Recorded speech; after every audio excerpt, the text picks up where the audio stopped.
In today's episode, I'm going to reveal the biggest mistakes that day traders are making that result in losing money, blowing up accounts, and ultimately having to give up as a trader. Now, right now, I'm in the middle of a small account challenge, a challenge to day trade in an account that I funded with just $1,000.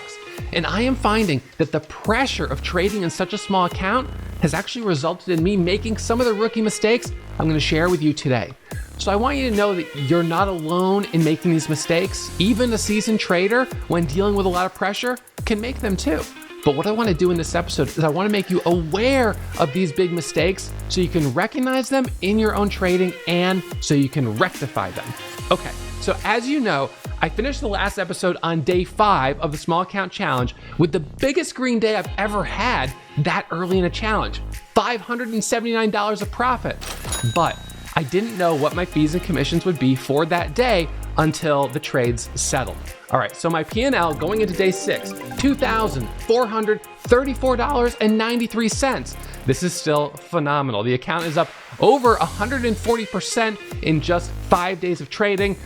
But day 6, well, let's jump on the screen share and take a look at day 6. All right, so Acon just popped up on the scanners here. It's up about 35% on the day. This is a reverse split, so I'm watching this for a long partial fill there. 300 shares in at 481 for the break of 5. This is up 46% now. Volume is a little light, but we have news that just came out, reverse split. There's 99 on the ask, 5 on the ask, 510 on the ask. I'm gonna try to take some profit. No fill. Look at that spread, 450 on the bid. I lost $7.03 on that trade. It's right back to 5. That'd be $60 of profit if I got out at 5. All right, I'm gonna put the order for 200 shares. I'll put it at 300. Let's see, I might get back in if this keeps going higher. Whatever, $7 is no big deal. 503 on the bid, 503 on the bid, 517 on the offer, 467 on the bid. Wow, all right. So this one is jumping around a little bit. I'm just gonna let it be. $7 loss, doesn't matter. So did you see the mistake I made there? The first mistake, and this is a rookie mistake, is forcing trades on low quality setups. That was not an A quality setup. Yes, the stock was moving, the float was fine, it had some news, it was a reverse split, but the chart pattern, not perfect. I was in very early, it hadn't fully formed, there wasn't a lot of volume, and it was very thinly traded with big spreads. That's not A quality, it's B quality at best. Now, the problem with trading B quality setups like this is that, number one, I've incurred unnecessary loss, which in this case was only $7, but it could be more next time. I've definitely incurred some commissions on the trade. I've expended energy and put focus on it. And the worst thing is that while I'm focusing on this trade, what if an A quality setup was happening over here and I missed it because I was fumbling around with this B or C quality setup? That's terrible. So you really have to be super patient, trust your system, and wait for setups that perfectly fit within your system. Now, as you know right now, I'm using an international broker for this small account challenge, and there's some benefits with that broker. One of them is that I can day trade as much as I want, even with an account that has just $1,000 in it. Another benefit is that I can have 6 times leverage, which means I deposit $1,000, but I have $6,000 of buying power. So as I started day 6, I had just under $2,435. So the math on that is that I actually had, at the beginning of day 6, over $14,000 of buying power. So then you would think, okay, on a stock that's $4.80, I could actually buy 3,000 shares of it, right? Almost 3,000 shares. Well, not quite. So they have some restrictions on when you can use leverage. And one of those restrictions is that you can't use it on any stock below $5 a share. And so this is kind of crazy. So what it means is that with my $2,400 balance, a stock that's $4.80, well, I could only afford about 300 shares. But a stock that's $5.10, well, I could buy a solid 2,000 shares, 2,500. And that makes a huge difference in how much I can make. Now, you might think, oh, well, geez, the stock did just cross over $5. Can you now trade it with bigger size? No, it's typically based on the open price of the stock that day. So the result here was that I put my attention on a stock that not only was a B quality setup, but was cheaper, and therefore I couldn't maximize my leverage or potentially maximize the growth in the account. My sweet spot is going to be on stocks between 5 and 10. But rather than being patient and waiting for those stocks where I can take the most share size and where a 10-15 cent winner can be $200 or $300, I'm fumbling around on low quality setups, incurring losses because I'm dealing with the pressure of feeling like I need to trade every single day and I need to make progress. Less is more. Well, let's look what happens on trade number 2 for day 6. So you're about to watch me take a flat top breakout setup. I'm in 500 shares of this stock at 420 for the break through the highs. It's not a bad chart pattern. It's not a bad setup. The stock's up 40%. The float is right at 2.9 million shares. The daily chart is fine. It's a recent IPO, but it's too cheap. The stock is just too cheap. I'm not able to fully maximize my profits on it. And to be honest, the entry, well, it's a little high. So I'm in here at 420. Although it makes sense as a flat top breakout, it would be better to wait for a pullback. I was kind of forcing the trade, looking for a move right through the high a day. And now, as you can see, it's stalling out. What I should typically do is bail out right away. But I really don't want to incur this loss. So now I'm making the second mistake, which is I'm holding a losing position a little too long. I could get out right here, right? 418, 423 on the offer. I could, but I don't. I'm still holding. I'm still holding. I could get out more or less break even at 417, but I don't. I'm still holding. I'm still holding until finally it comes back down to 406, 408 on the bid. It's not breaking out. And as you look at the 1 minute chart, you can see that we're starting to form a 1 minute pullback. So now I'm in too high. Should I hold through the whole 1 minute pullback and hope that it resolves back through the highs? I could, but then that's not really what I planned at the beginning of the trade. The fact is, I hesitated on the entry initially because it wasn't a perfect setup. It squeezes up, so now it's moving, so I like it. Then I get in a little too high, and this isn't a stock I should really be focusing on because the price range is below $5. Now I'm stuck kind of holding it, and all the attention I'm spending managing this trade is coming at the opportunity cost of focusing on the next winner that's actually an A quality setup. Unfortunately, this ends up being a loss. I think that it could have been avoided. It could have been avoided by saying, look, the stock's under $5. I shouldn't touch it. It could have been avoided by getting out a lot sooner. I can't believe I'm still holding it. It could have been avoided by waiting for this pullback that's forming right now and then getting in only if this pullback resolves. Because what we're now seeing on the chart is the first 1 minute pullback happening, but I got in early thinking it was just going to keep going higher. So I put out a sell order at, I think it was 424 there, hoping maybe it gets filled. But you know what's going to happen is it's going to flush. It's not breaking out. All of a sudden, a burst of sell orders are going to go through. You've got 406 on the bid. And when it flushes, I'm going to get slippage on my exit.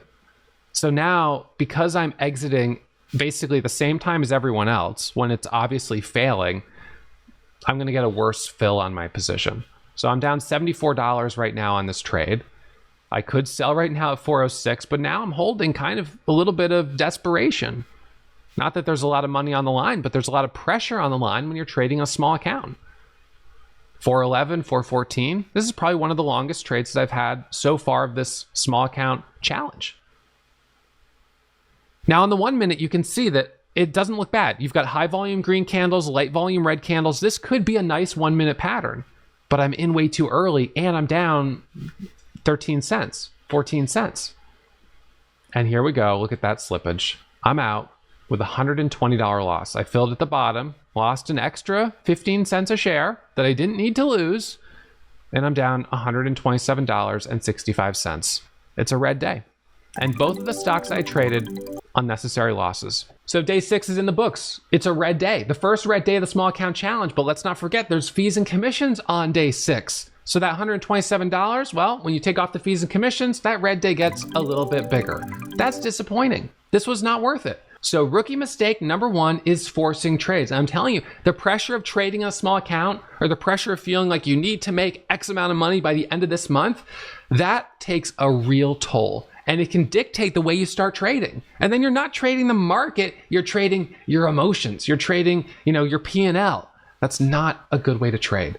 All right, so day 6 is in the books, not a good day. Let's see what happens on day day 7. Okay, so I begin day 7 with a trade on BNZI. Stock's up 27%. It just hit the high day Momo scanner. We've got like 4 green candles in a row, 5.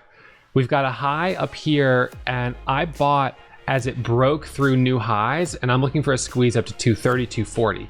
Now, this one I can't use my leverage on, but it's cheap enough that I can still buy almost 1,000 shares, which is kind of my minimum to buy.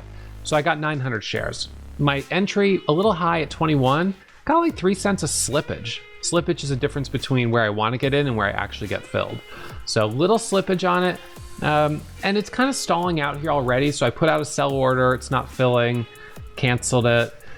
It pops back up here to 28, 29, 30, 33, 35. And I take my profit there, $81. Okay, not quite 10 cents on 900 shares, but $81 is a green trade, riding that momentum. Not a bad way to start the day. So trade number 1, day 7, $81. Now I'm about to make another rookie mistake, and the mistake is overtrading, overstaying your welcome and going back for more. I know so many traders who make a little bit of money and then they give it back. Now I have a window during the day when I know statistically I will make the most money, and my next trade is coming at the end of my window. The fact that during my window I was only able to get that one trade and make $81 already should be an indicator that this day is not super hot and I should walk away. But instead, that feeling of desperation that I need to make a little more, I need to make at least $100 or $200 a day for this small account to still be growing, I go in for another trade, and that is a mistake. Trade 2 on day 7, I'm taking a high day break on Nexi. Stock is up 24%. Today's the bounce day, and I get in, I'm gonna get in just a second, for the break over 750. But I end up, look at that, I get in at 46, it goes to 55, and I'm like, okay, nice. But there's a seller at 55, now it's 51. Now I'm down 10 cents on the bid, and I'm like, uh-oh. It's up, and when it comes back up, I put out my sell order. I'm like, let's just get out of this thing. This is not good, all right? Sell order's not filling. Now I'm down 15 cents. That's a $150 loss. I put the sell order out again.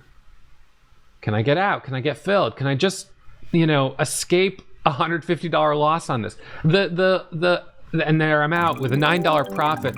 This is a trade where all of a sudden my sort of goal changed. It started with, let me see if I can just get a nice 10, 15 cent winner as it squeezes through the high. And then when it dropped, I'm like, can I just not take a big loss on this and get out break even? The one thing I'll say is that I did not get stubborn.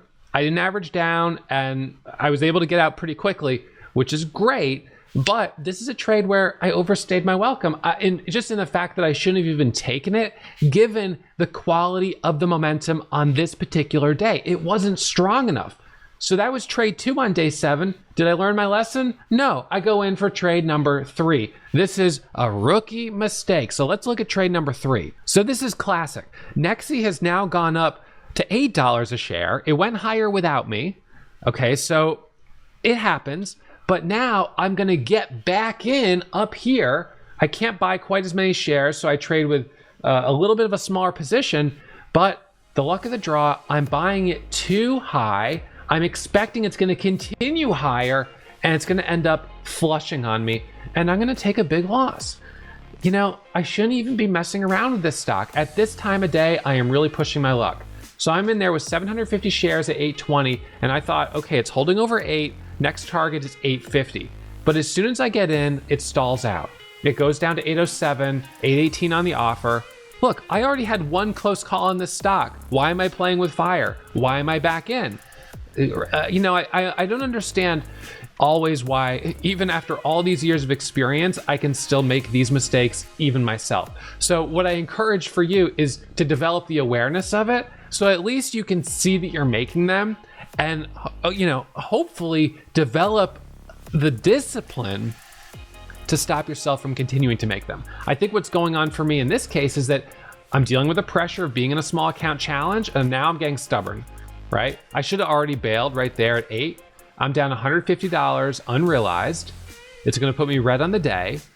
And just like my trade on day 6, I'm getting emotional. I'm holding this way too long. Now the 1 minute is starting to form.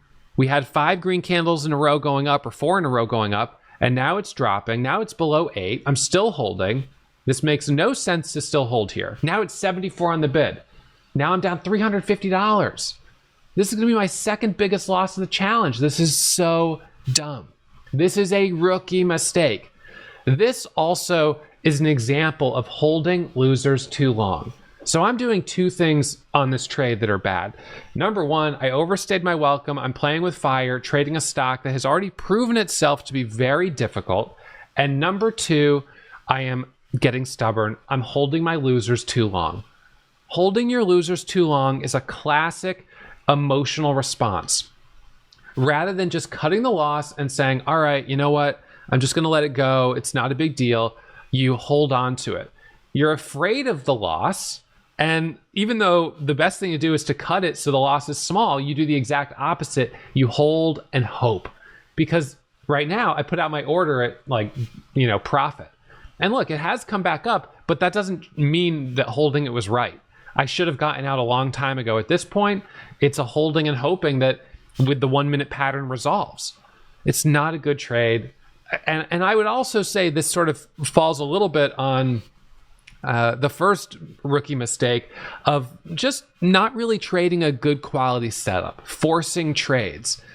There's really no reason for me to be forcing this trade except for my own feeling that I am not achieving the performance I wanted to achieve in this account. Now, I may have that in this case because I set a goal of growing this small account. And so I want to perform really well. Obviously, there's a lot of people that are going to be tuning in for this challenge. So I feel like there's a lot of pressure. Pressure for me is, in this case, created by those circumstances. And look, right now it's back to break even and I'm still not getting out. I'm still holding it. So the thing is, when I was a beginner trader, the pressure wasn't coming from, trying to do well to, show people on YouTube or whatever. The pressure was coming from, I needed to make money to pay my bills, right? That was the pressure. And at the end of the day, it doesn't really matter what the pressure is. Pressure is pressure, and your response to it is going to be the same. It creates emotional, reactive trading, impulsive trading, holding losers way too long, selling winners way too soon. And the net result of this trade is that I've, just like the first trade on day 6, I've held this way, way, way too long. And now I'm finally taking a $335 loss. I'm down $250 on the day. Now we've got a problem. I have 2 red days in a row in the small account challenge. And what does that mean for pressure? The pressure is now getting real. Now I'm starting to get stressed out. What's going to happen? I grew the account from 1,000 up to 2,400. Now I'm back to 2,000. I can't take, what if I have another third red day? So at this point, I'm starting to get really stressed out. I'm seeing my equity curve. It was up and now it's down 2 steps in a row. And this second step down, a $250 loss, is a big loss. This is the result of a rookie mistake. It's the result of the rookie mistake of overtrading, overstaying my welcome, and getting stubborn and allowing emotions to take over. It doesn't get better on the first trade for day 8. Let's jump in. Let's get into it. Day 8. All right, so I'm beginning day 8 with $2,075.30 of equity. Have to take off the fees and commissions from day 7. And I'm sitting here jumping into Acon. This is a stock that's moving, but look, I get a partial fill. First trade of the day, I'm in it and I'm up 30 cents a share, but I only filled 160 shares. Now that should have been a really solid winner, but because I only got a partial fill, I'm only up $52 on it. You know what? It's a green trade. It's good. This stock is sort of tricky though, because I don't have leverage on it. It started moving way below $3. So even though it's crossed over 5, there's still no leverage on it, which means ultimately it's going to be hard for me to hit 200 or 300 or certainly $400 or $500 winners with a max position of about 300 shares.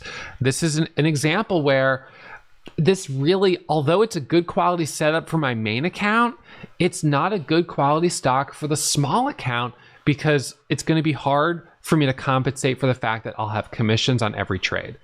10 cents with 300 shares is 30 bucks. But when you factor in the commissions, it's just not really worth it. Commissions are too big of a piece of that profit if I win, and if I lose, well, they're going to just make the loss even bigger. So the profit loss ratio becomes imbalanced simply because I can't buy enough shares.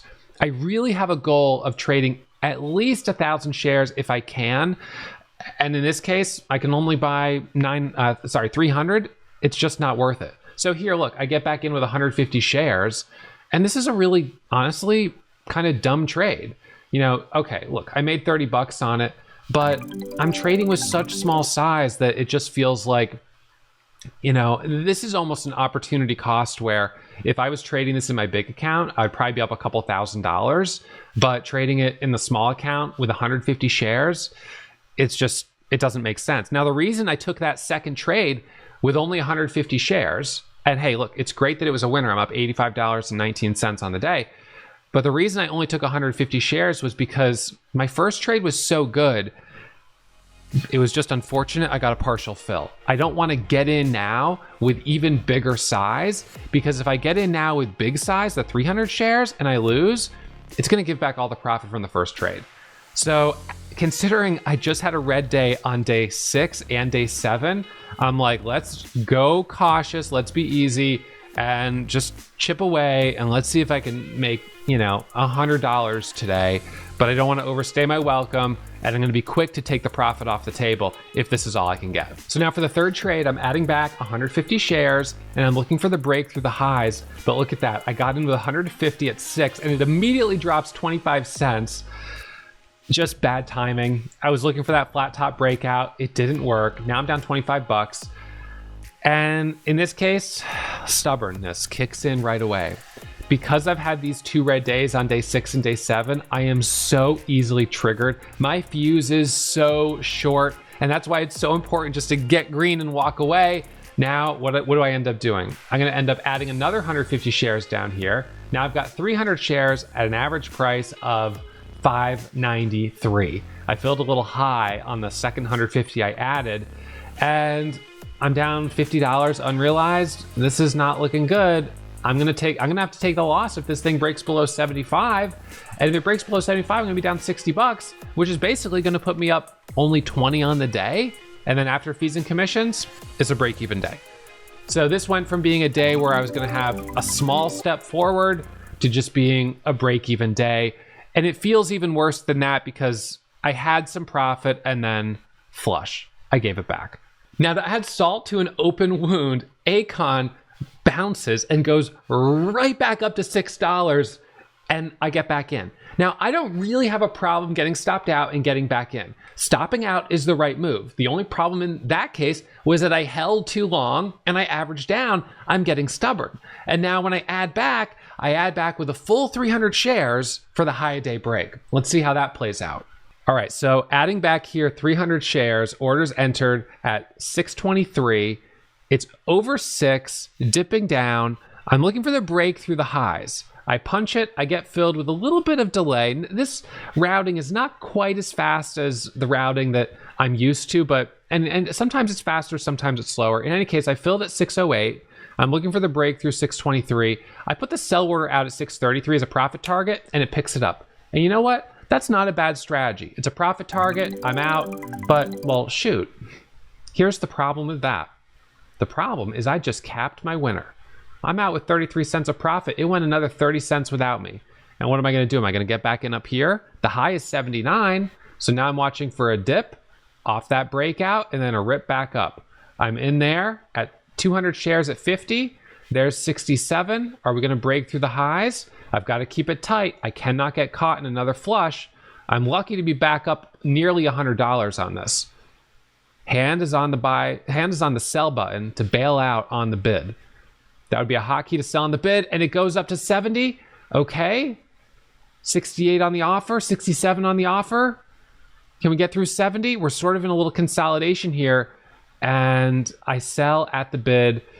I end up making a couple cents on it at $104 now on the day. Okay, so day 8 is in the books, but what's the result of overtrading? The result of overtrading certainly is that you're risking giving back early profits, which I did. I managed to get them back, but fees and commissions are going to be higher because of all of that trading and all of that churning. So we got to take the fees and commissions off for day 8. All right, so going into day 9, I'm feeling still a bit on edge. My fuse is pretty short because I did have those 2 big red days. I had 1 green day, but it was kind of small. And after the fees and commissions, it was even smaller. So I'm not really back in a place of feeling confident. It's not going to take much for me to give in to these emotional impulses and give in to frustration. This is the reality for a lot of beginner traders, is you feel like you're like one bad trade away from getting stubborn, frustrated, being like, and just making mistakes.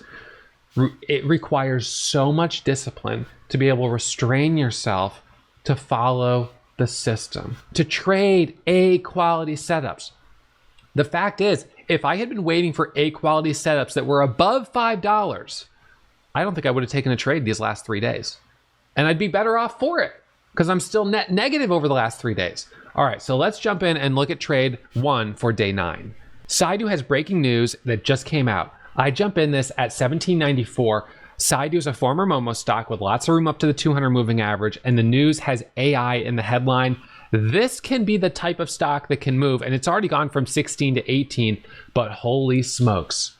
I'm in 179 shares at $17.94. The stock is a little on the high side of my preferable price range, and I'm down $1 a share on the bid. What just happened? I've made a terrible mistake. This is a disaster. I'm down $255 right now. First trade of day 9 and another big loss. And just like that, I'm going to give back everything I made on day 8, and I'm going to go further into the red on this drawdown. Boom, locked it up, $214 in the red. First trade of day 9. So where'd I go wrong? What was the mistake on this day? Again, a classic rookie mistake. I gave into FOMO. I chased it. Desperation. So why am I desperate? I'm trying to grow this small account. I'm trying to grow it as quick as I can. I'm excited and I'm fired up. I come in, I see the stock. It's got news. It's a stock that I've traded in the past and have made money on. That's relevant. But rather than wait for a pullback, essentially the second it hit my scan, I pull it up and I jumped in. Why? Why so impulsive? Why so aggressive? FOMO, emotion, the fear of missing out. The fear that this is going to be the one that goes to 18 to 20 to 25 to 30. And if I don't get in now, I'm going to miss it. No, that is emotion talking. The system, the strategy is calm, cool, collected, is analytical, is rules-based. Why am I throwing that out the window? All of a sudden, emotion has gotten the best of me. In the middle of this challenge, I've got the pressure. I've got the frustration of 2 red days, a small green day. I'm looking to hit it out of the park. I'm also thinking I've got to upload and record. I've got to record and then upload my next episode real soon. And I don't have a lot of trades yet. I need to get some good trades in here. I said I was going to upload these each week. So I see something hit and I'm like, this could be the one. This is really a problem. Now, I'll give myself, a little bit of a break that I understand why this is happening. And this is the same type of thing that happened to me early in my career when I was like, I need to pay $5,000 of bills by the end of the month. And when I would see a stock pop up, I was like, this is the one that could be my ticket to covering my expenses. That desperation can come from all different areas. It's different in my case right now, but the feeling is the same and the reaction is the same. This is emotionally impulsive, emotionally fueled trading, and I'm giving in to the fear of missing out. What I should have done on this trade was throttle myself back and wait for the first pullback, wait for a good setup, at least a micro pullback. But on this one, really, I just jumped right in and now I've dug myself a deep hole. So on the one hand, perhaps the right thing to do on this day would have been just to walk away and say, I'm done. I'm red $200. I'm going to lock it up and come back tomorrow. But in this moment, I'm starting to get tunnel vision. And this is a really risky spot because this is a place where I could start to spiral. So trade 2, Nexi is continuing. This has been a stock that's been in play for a couple of days and I'm in it, but I got a partial fill on my order, which is incredibly frustrating. I was actually able to buy 1,000 shares of it and I filled 84 shares. I'm not kidding. I filled 84 shares at $9.27. I should be up $400 right now. Now this stock is moving, The price fits my price range much better than Saidu, and it's something that I can trade on leverage. But unfortunately, I got a partial fill. That's just the luck of the draw, and that's why trading can be so frustrating. You know, you finally have a good setup, and then you miss it for whatever reason. It could be because you wore away from your computer, it could be because you got a partial fill. But in any case, I'm in it with 84 shares, and although I was up $30 for a moment there, and I could have just taken it off the table, I'm holding, and I've put the order out to add, but I take it off the table. So trade number 2. $5.91. Hey, by the way, maybe I didn't already mention this, but I have a broken screen back here. The screen's broke. It's not good. So one of the things that I said for this challenge was that I was going to begin this challenge with similar equipment to the way it was when I was starting. When I started trading, I was using old monitors, terrible old monitors. I was using borrowed old computers. And so this is a computer with 3 broken keys. And this is a monitor that was dropped on the ground, which is why you can see it's all pixelated or whatever down here on the side. And I've got some new ones here. And these ones are fun because they flicker. They flicker the whole time when I'm looking at the screen. But hey, there's something you can do about it. So as part of this challenge, I said that once the videos in this series cross over 10,000 thumbs up, you will allow me to unlock a new piece of inventory to expand my trading station. We are getting very, very close. But that's not the only thing that happens. Once we cross 10,000 new subscribers to this channel, I'm gonna reset the account back to $1,000. I'm gonna keep the inventory that I've earned, but I'm gonna reset back to $1,000. So those are 2 things that you can do to help in this challenge: hitting the thumbs up and subscribing to the video. Okay, so let's now look at trade number 3 for day 9. So this is unbelievable. Nexi is halted up at 11.15 and POL just started to pop up, and I'm gonna jump in this. This is a $0.5 whole dollar breakout setup. I'm getting in at 881 to anticipate the squeeze through 9 because it's a daily breakout setup very similar to Nexi. Nexi's a daily breakout. That's 20 cents. That was my target. I'm taking it off the table, and just like that, I am locking up nearly $300 of profit. And look at that, Nexi resumes, squeezes up to nearly 12, POL at 12.13, 12.16. We've got some action, we've got some momentum, and just like that, things have shifted. Trade number 3 puts me in the green right now, and it was a little bit of a swing. Was I aggressive on that trade? Yes. Was I aggressive in terms of share size? Yes. But here's the thing. When you trade stocks that are within that $5 to $10 price range, this at $8, $9 was perfect. The spreads are tighter. I can buy more shares. The move of 15, 20 cents, it actually is enough to feel like I can take the profit off the table. 20 cents with 1,100 shares, that's a great winner, $220. And in this case, I got a little bit more than that. These are solid trades. I need to do more of that. I need to do less of trading stuff like Saidu or trading the cheaper stuff where I can only buy 200, 300, or 400 shares.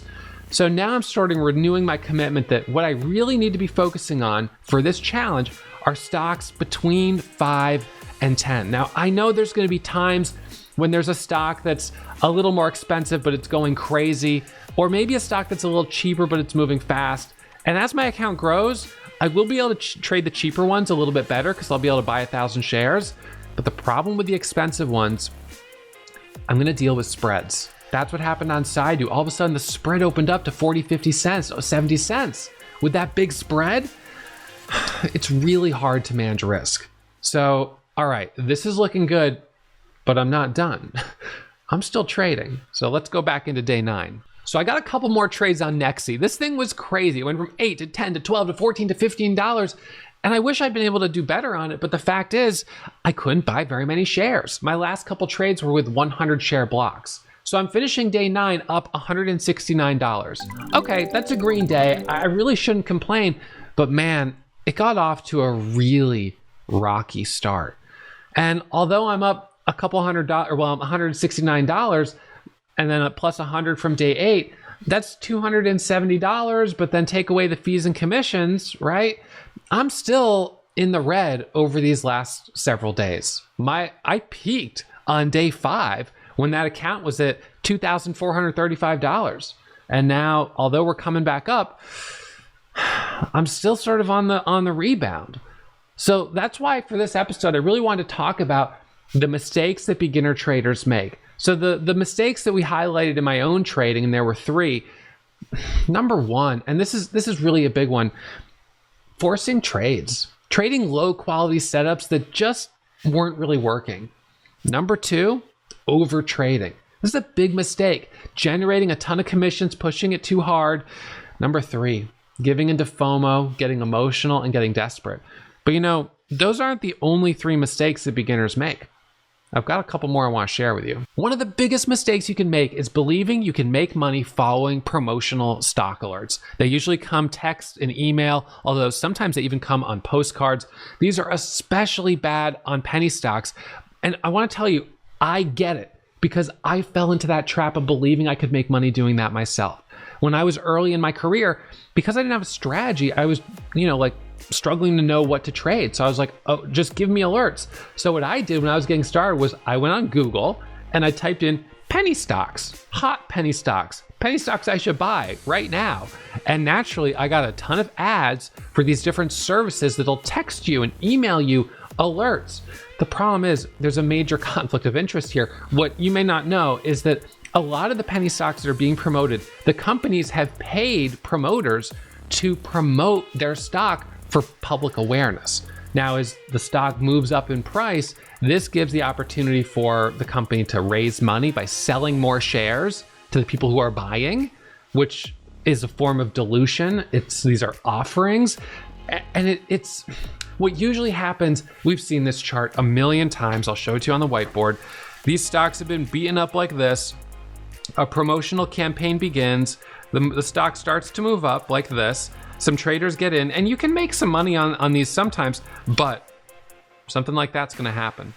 And it happened to me. My first big loss, I was in right here, and I lost $15,000. That was my first big loss, and that decimated my trading account. Now, I didn't quit. I didn't give up, because I saw the potential to make money in the market. I had already made some money. I knew it was possible to make money, but what I knew is that I needed to figure out a strategy. I needed a system. Following alerts wasn't going to work. So the next big mistake clearly is trading with zero strategy. If you have zero strategy, you are literally shooting from the hip. This is not going to lead to success. Success comes from having a system and a set of rules that you follow every single day. Now, what I want to do for you guys, if you check the link that's pinned to the top of the comments or the link that's in the top of the description, I have a link to a trading plan that outlines the simple rules that I follow when I'm trading. Now, this is not a comprehensive trading plan that covers my entire strategy, but it's a simple trading plan that you can adopt and practice in a simulator. I encourage you, as always, to practice in a simulator before you put real money on the line, to prove that you actually know what you're doing. And I'll remind you, as always, that my results are not typical. So you shouldn't assume that just because the system works for me, that it'll work for you, because you need to generate your own track record of trading this strategy. So you need to have a strategy. Trading with zero strategy is going to result in losing money. But something that I see a lot of beginner traders do, which is another mistake, is flip-flopping strategies, going long and then going short, or switching strategies when things get tough.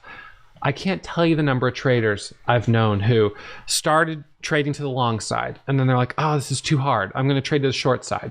Then they get blown out trading the short side, and then like, I'm going to trade large caps. And then they don't make any progress trading large caps for a long time. And then they're like, I'm going to try trading, cryptocurrency. And then they have no success with crypto. And they're like, I'm going to try trading futures, and I'm going to try trading options. And it's like, oh my gosh, what have you not traded? You've tried everything, but you haven't had the stick-to-itiveness to be a master of one.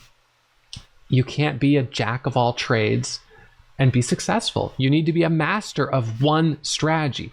And we could even narrow it down more, that it's one setup, which is what my trading plan has. So for my trading plan, I'm focusing on sort of a very narrow view of, if you could just master this one setup, this one strategy, step 1, step 2, step 3, step 4, step 5. Just do that every single day. Now, because you're very narrow in your view of what you're willing to trade, you may not find opportunities every single day, as you've seen with my trading. But if you are just trading this A quality setup when it appears, listen, monitor your metrics. You will be impressed.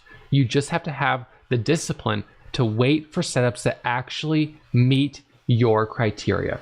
And so traders who flip-flop, they never stick with a strategy long enough to see whether or not it's actually going to play out and work for them, because as soon as it gets tough, they're jumping onto the next one. So you have to stick with a strategy. And the best thing to do is to produce a proven track record.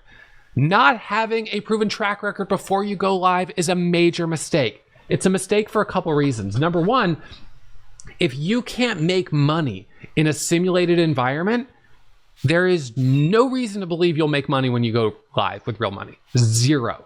So let's pretend that your trading account is an investment. Let's say it's $5,000. That's an investment. Now, you could invest that $5,000 in a lot of different places. You could also spend it and it's gone. But let's say for the purpose of this argument, you could invest it in a mutual fund that returns 8% a year. Okay. You could invest it in a treasury bond. You could invest it in a CD. You could invest it in the S&P 500, which returned nearly 15% over the last year. All right. So 15% on a $5,000 account, $750. Okay, that's not a lot when you're thinking about the whole year, but it's better than losing it. Are you a better investment, you and your strategy and your system, than just putting it in the market? You don't know because you don't have your metrics. So why would you invest if you don't know? So the thing to do is to practice in a simulator, prove profitability, prove that you can grow that account. And once you've had 4, 5, 6 consecutive green weeks, once you've made some money in that account, then it's time to flip the switch and go live. Naturally, when you go live for the first time, you will make some mistakes. There's some learning curves to flipping the switch and going live. And so when you go live, you want to start with small share size, so the costs associated with those mistakes are minimal. You don't trade in a simulator with 10,000 share blocks and then start trading with real money with 10,000 shares on day one. That is not a good idea. You start small, and then as you're seeing progress, you increase share size. But when you have a drawdown, and you will, I've just had a drawdown in the small account, and you will have one at some point too, what do you look back on to give you confidence, to remind you that you still actually know what you're doing? You look back on those metrics, right?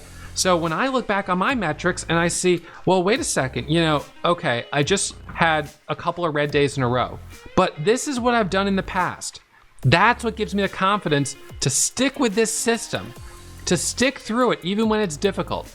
And that's why when you look at my equity curve over long periods of time, from $583.15 on January 1st, 2017, I grew that account slow and steady all the way up to over $10 million. All right. And it took years, but it was slow progress. And yes, I had dips, I had losses, I had drawdown, and I always recovered them. All right. I had the confidence, I had the conviction in the system and the strategy that I trade. Now, as always, those results are not typical, but the example is still relevant. Another mistake a lot of beginner traders have, and I'm even struggling with this a little bit in my small account challenge, is focusing on my P&L instead of trading the market I'm in. The problem with focusing on your P&L is now you're trading a number. I'm up $80. I wanted to be up 100. The market doesn't care that you're up 80. It doesn't care if you're up 80,000 or $80. Doesn't matter. The market doesn't care. So now you're not saying, I want to trade because this is a great setup and it has a lot of potential. You're saying, I want to make $20 so I can be up 100 on the day. That's the wrong way to look at it. You've got to focus on taking the best quality setups. And so something that I will sometimes do, and I encourage you to do if it's helpful for you, is take a little Post-it, a little sticky note, and pop that right over your P&L so you can't even see how much you're up on the day. Don't even look. Try it. Give it a try. Try it for a day. See what it's like. Now you're gonna have a sense of where you're at. You're gonna know if you're red because you got in, you got out at a lower price. You're gonna know if you're green, you got in, you got out at a higher price. But you're not gonna know exactly where you're at. So why don't you try that? Just trade based on the price action. Is the market strong? Does it look good? And then when you say you're done at the end of the day, take the sticky note off and see how you did. You might be surprised. And you know what? Regardless of whether you're up more than you thought or you're up a little less than you thought, be done at that point. This is enough. I'm walking away because the market is giving me the cue to leave. It doesn't matter what my P&L is on the day.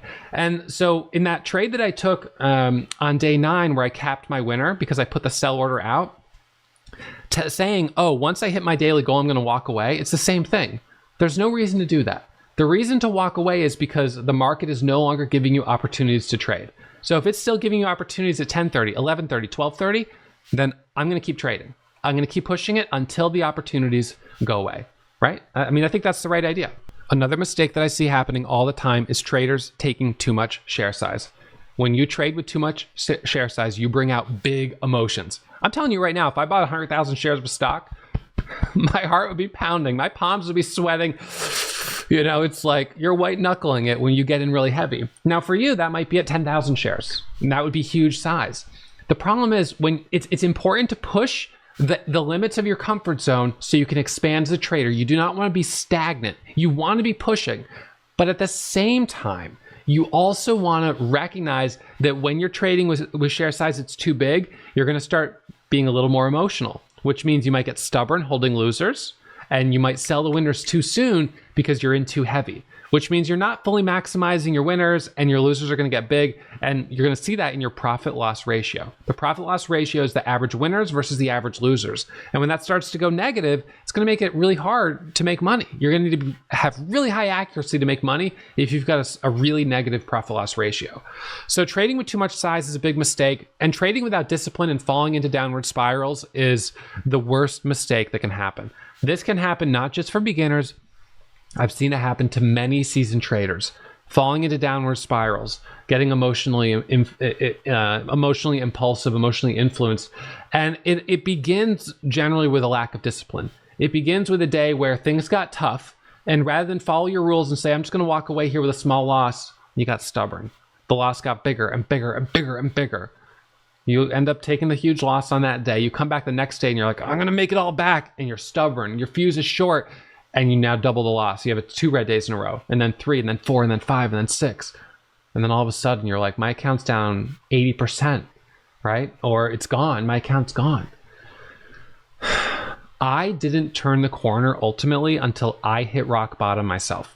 So I understand what it's like to hit rock bottom and to feel like, I don't know if I can keep doing this. What motivated me to come back and to keep pushing, to fund my account again and to keep going, was my track record. The knowledge that I had that my system worked when I had the discipline to follow the rules. And that therefore, for me, the difference between success and failure came down to my willpower to maintain discipline. If you have found this episode helpful, I hope you hit the thumbs up to help me unlock my next piece of inventory. I hope you subscribe to the channel, and I hope you check out the trading plan that is linked in the description and in the top of the comments, pinned to the very top. That is a trading plan that's going to walk you through the basics of how to get started and how to focus on one simple strategy each day.